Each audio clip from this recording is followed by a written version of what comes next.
Hello viewers, আসসালামু আলাইকুম ওয়া রাহমাতুল্লাহি ওয়া বারাকাতুহু। আশা করি আপনারা সবাই ভালো আছেন। আপনাদের দোয়ায় আল্লাহর রহমতে আমি অনেকটাই ভালো আছি। তো ভিউয়ার্স, তন্ত্রমন্ত্র কার্যকরিতা চ্যানেলের পক্ষ থেকে আপনাদের সবাইকে জানাই শুভেচ্ছা ও স্বাগতম। তো ভিউয়ার্স, প্রতিদিনের মতো আবার নতুন একটি বশীকরণের আপডেট ভিডিও নিয়ে আমি আপনাদের মাঝে উপস্থিত হলাম। আশা করি ভিডিওটি আপনাদের সবারই ভালো লাগবে এবং আপনারা উপকৃত হবেন। তো ভিউয়ার্স, আজকে আমি আপনাদের মাঝে একটি নকশা নিয়ে উপস্থিত হয়েছি। এই নকশাটি প্রয়োগ করে আপনার চাষির সাথে আপনি মিলন করতে পারবেন গোপনে। আপনার চাষি নিজে থেকে আপনার বিছানায় আসবে মিলন করার জন্য, এবং মিলন করার জন্য সে নিজে থেকে আপনাকে ডাকবে, এবং মিলন করার জন্য সে নিজে থেকে আপনার কাছে এসে আপনাকে নিজের মুখে বলবে। আপনারা অনেকেই আছেন যে আপনার দুঃসম্পর্কের চাষি অথবা আপনার নিজের চাষি, এবং সে আপনার বয়সে বড় অথবা আপনার বয়সে ছোট অথবা আপনার সমবয়সী। তো তাকে আপনার ভালো লাগে, তার সাথে আপনি মিলন করতে যাচ্ছেন, সহবাস করতে যাচ্ছেন, এবং তার পিছে পিছে অনেক দিন ধরে আপনি ঘুরতেছেন, কিন্তু সে কোনোভাবেই আপনাকে পাত্তা দিচ্ছে না। আবার আপনারা অনেকেই আছেন, তাকে আপনি মুখ ফুঁড়ে সাহস করে বলছেন, কিন্তু বলার পরে সে আপনাকে বলছে আপনি তাকে এই কথাটা কিভাবে বললেন, সে আপনার চাষি হয়, এই হয় ওই হয়, আপনাকে অনেকভাবে বুঝাইছে, এবং এবার এইটাও বলছে যে আপনি যদি তার পরবর্তীতে আবার বলেন আপনার চাচাকে বলে দিবে অথবা আপনার পরিবারের কাউকে বলে দিবে, এবং আপনাকে দুই কথা শোনাই দিছে, অপমান করছে। এখন আপনাকে দেখলে সে সহ্য করতে পারে না, আপনাকে দেখলে দূরে দূরে থাকে, এবং যে মানুষটির সঙ্গে আগে আপনি কথাবার্তা সবই বলতেন এবং যে কোনো বিষয়ে কথাবার্তা বলতেন, তার কোনো জিনিসের দরকার হলে আপনাকে বলতো, সেই মানুষটিকে আপনি এই কথাটি বলার পর থেকে সে আপনার কাছে আর আসে না এবং আপনার সঙ্গে কথাবার্তা বলতে চায় না, এবং আপনি যেখানে থাকেন তোর সাথে দূরে থাকে। আবার আপনারা অনেকেই আছেন, আপনি মুখ ফুটে শ্বাস করে বলতে যাচ্ছেন, কিন্তু বলতে চাই মান সম্মানের ভয়ে বলতে পারতেছেন না। মাথার মধ্যে অটোমেটিক চিন্তা চলে আসে, তাকে যদি আপনি বলেন, আপনার চাচাকে যদি বলে দেয়, অথবা আপনি যদি বিবাহিত হয়ে থাকেন আপনার ঘরের বউকে যদি বলে দেয়, অথবা আপনার পরিবারের যে কাউকে যদি বলে দেয়, এইগুলো চিন্তা ভাবনা করে আপনি তাকে আপনি বলতে পারেন না। আবার আপনারা অনেকেই আছেন, মুখ করে সাহস করে বলছেন, কিন্তু সে আপনার কথায় রাজি হয়নি, উল্টা আপনাকে অপমান করছে। এখন দেখলে আপনাকে আর সহ্য করতে পারে না। তো ভিউয়ার্স, আপনি চান যে সে যাতে আপনাকে নিজের মুখে বলে। তো এই নকশাটি প্রয়োগ করবেন, সে নিজের মুখেই আপনাকে বলবে, আপনাকে কিচ্ছু বলতে হবে না, এবং সে নিজের মুখে আপনাকে মিলন করার জন্য ডাকবে, গোপনে কেউ জানতেও পারবে না কেউ। তো ভিউয়ার্স, এই নকশাটি কোন দিন অঙ্কন করতে হবে, কীভাবে অঙ্কন করতে হবে, আমি ভিডিওটির মধ্যে নিয়মকানুন সব কিছু বলে দেবো। দয়া করে এই ভিডিওটি আপনারা টেনে টেনে স্কিপ করে দেখবেন না, ভিডিওর প্রথম থেকে শেষ পর্যন্ত মনোযোগ সহকারে দেখবেন। তাহলে ভিডিওর কোথায় কী বলবো সেটা ভালোভাবে বুঝতে পারবেন, নিয়মকানুনগুলো অক্ষরে অক্ষরে পালন করতে পারবেন, কাজের ফলাফল পাবেন। আর এগুলো কাজ একবারই নিখুঁত কাজ। যে নিয়মকানুনগুলো বলে দেবো সেই নিয়মকানুন থেকে যদি শস্যের দানা পরিমাণ, চুল পরিমাণে যদি ভুল করেন, তাহলে কিন্তু কাজের ফলাফল পাবেন না গো।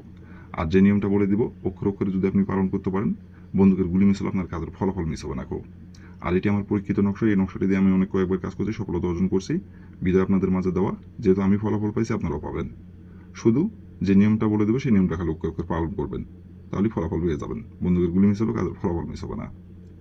আর ভিউয়ার্স, আপনাদের কাছে আমার হাত জোড় অনুরোধ, আপনারা আমার এই তন্ত্রমন্ত্র কার্যকরিতা চ্যানেলে যারা নতুন দর্শক অথবা পুরাতন দর্শক, করুন, দয়া করে আমার চ্যানেলটিতে সাবস্ক্রাইব করুন, আর পাশে থাকা বেল আইকনটি বাজিয়ে দেবেন, যাতে করে পরবর্তী নতুন কোনো ভিডিও আপলোড করা মাত্র আপনার মোবাইল স্ক্রিনে সঙ্গে সঙ্গে পেয়ে যান। আর অলরেডি যারা আমার তন্ত্রমন্ত্র কার্যকরিতা চ্যানেলে সাবস্ক্রাইব করে আছেন, তাদেরকে আমি মন থেকে অসংখ্য অসংখ্য ধন্যবাদ জানাই।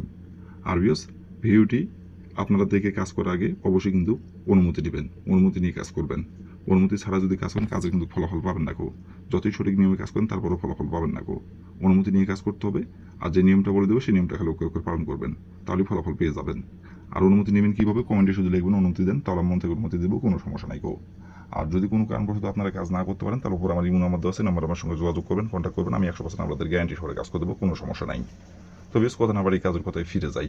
এই নকশাটি কোন দিন অঙ্কন করতে হবে এবং কীভাবে কী করতে হবে, এখন আমি নিয়মকানুন সব কিছু বলে দেবো। আপনারা ধৈর্য সহকারে মনোযোগ দিয়ে দেখবেন এবং শুনবেন। আর এখন আমি যেভাবে নকশাটা অঙ্কন করতে বলবো, সেভাবে খালি নকশাটা অঙ্কন করবেন, তাহলেই ফলাফল আপনি পেয়ে যাবেন। তো প্রথমত দেখেন, লাল কালি কলম দিয়ে সুন্দরভাবে নকশাটি স্ক্রিনে অঙ্কন করা আছে। ঠিক স্ক্রিনে যেমন করে লাল কালি কলম দিয়ে অঙ্কন করা আছে, তেমন করেই আপনাদের নকশাটি অঙ্কন করতে হবে। নকশাটি যদি লাল কালির জায়গায় কালো কালি কলম দিয়ে অঙ্কন করেন, ফলাফল পাবেন না, এবং এই নকশাটি অঙ্কন করার সময় কেউ যদি দেখে ফেলে, তাহলেও ফলাফল পাবেন না গো। এবং এই নকশাটি যদি আপনারা না পাক শরীরে যদি অঙ্কন করেন, তাহলে কিন্তু কাজের ফলাফল পাবেন না গো। শরীর পাক রেখে এই নকশাটি অঙ্কন করতে হবে, এবং নকশাটি অঙ্কন করার সময় কেউ যাতে না দেখতে পারে, গোপনীয়ভাবে নকশাটি অঙ্কন করতে হবে। আর নকশাটি অঙ্কন করতে হবে সপ্তাহে রবিবার দিনে। রবিবার দিনের যে কোনো সময় যে কোনো টাইমে অঙ্কন করতে পারবেন, বাদ বাকি অন্য কোনো দিনে অঙ্কন করলে কাজের ফলাফল পাবেন না। শুধুমাত্র রবিবার দিনই নকশাটি অঙ্কন করতে পারবেন। তো প্রথমত ভিউয়ার্স, এই নকশাটি অঙ্কন করার জন্য রবিবার দিনে যে সময় আপনি নকশাটি অঙ্কন করবেন, সেই সময় যদি আপনার শরীর না পাক থাকে, তাহলে আগে আপনি শরীরটি পাক করে নেবেন।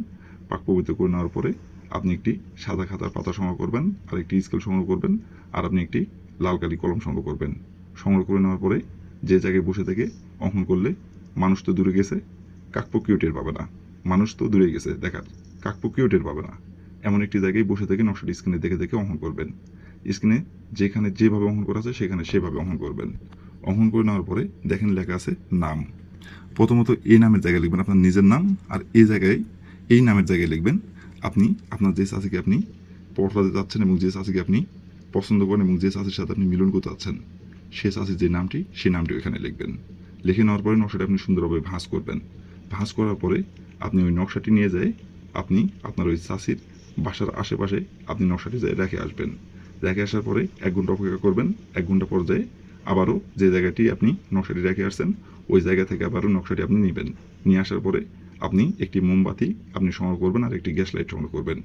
সংগ্রহ করার পরে আপনি আপনার রুমে যায় আপনি মোমবাতিটি আপনি গ্যাস লাইটের আগুনে আপনি জ্বালিয়ে ওই নকশাটি বাম হাত দিয়ে ধরে মোমবাতির আগুনে আপনি নকশাটি পুড়িয়ে দেবেন। আর পুড়িয়ে দেওয়ার সময় শুধু খালি একবার আপনার ওই চাষির নাম ধরে বলবেন, অমুক চাষি আমার সাথে মিলন করার জন্য ছুটে আইন। অমুকের জায়গায় আপনার ওই চাষির নামটি বসাবেন। এভাবে একবার বলবেন, বলে আপনি মোমবাতির আগুনে নকশাটি আপনি বাম হাত দিয়ে ধরে পুড়িয়ে দিবেন। পুড়িয়ে দেওয়ার পরে আপনি হাতে ঘড়ি ধরে 1 ঘন্টা অপেক্ষা করবেন। 1 ঘন্টার মধ্যে সে নিজের মুখে আপনাকে মিলন করার কথা বলবে এবং সে নিজে থেকে আপনার সাথে মিলন করার জন্য আপনার কাছে ছুটে আসবে এবং সে নিজে থেকে আপনার সাথে মিলন করার জন্য আপনার কাছে এসে নত হবে। আর 1 ঘন্টার মধ্যে যদি আসা সম্ভব যদি না হয়, সে যদি দূরে থাকে, তো তাহলে সে যেভাবেই হোক আপনাকে ফোন করে হোক এবং সামনাসামনি হোক, এক কথায় যেভাবেই হোক 1 ঘন্টার মধ্যে সে আপনার সাথে যোগাযোগ করে আপনাকে মিলন করার কথা বলবে। আর আপনার সাথে মিলন করার পরে সে স্থির হবে এবং মিলন যখন আপনার সাথে না করতে পারে তখন সে কোনোভাবেই স্থির থাকতে পারবে না। আর তারপর থেকে ইচ্ছা মতো আপনি তার সাথে মিলন করতে পারবেন। কেউ জানতে পারবে না, কেউ বুঝতে পারবে না। যখন যেখানে ডাকবেন তখন সেখানে ছুটে আসবে।